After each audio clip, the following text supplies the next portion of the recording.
Okay, I'm sure like at least 80% of you have heard of Green Day. And the other 20% are living in an incredibly disappointing world.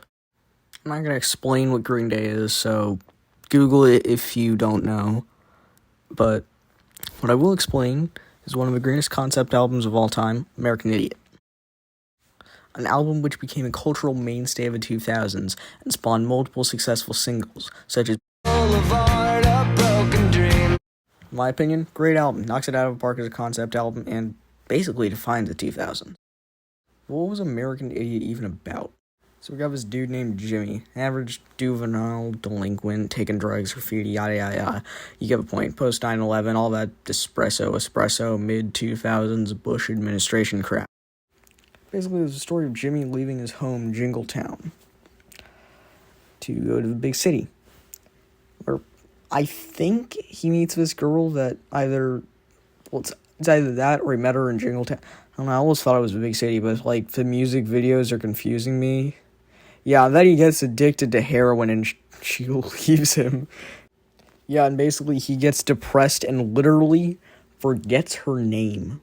Either that or he never actually knew it in the first place. It's really up to interpretation. The album covers all the chapters of his adventures in the big city, including the death of his heroin-fueled alter ego, Saint Jimmy. How does he even die? Like, cause Jesus of Suburbia, Jimmy, he's still alive, but like Saint Jimmy died. It's incredibly confusing. So here comes the tricky part of concept albums. Organizing it. Alright, so I don't really have a very good way to explain it. So, here, have a chart.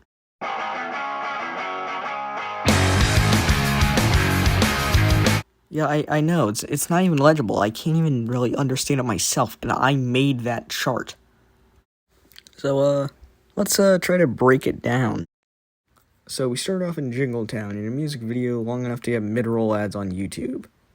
Drugs, way too much happening in front of a knockoff 7-Eleven.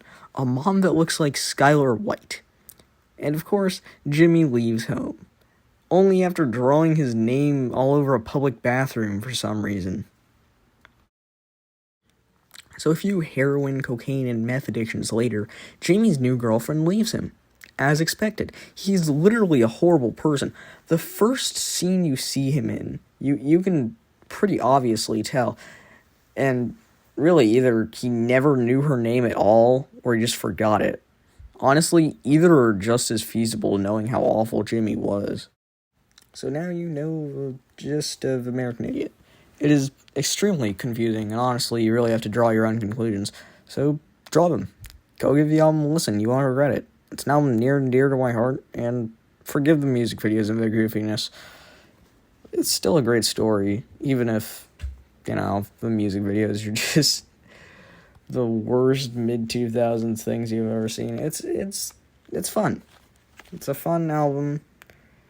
It's kind of in that, like, depressing, but also fun.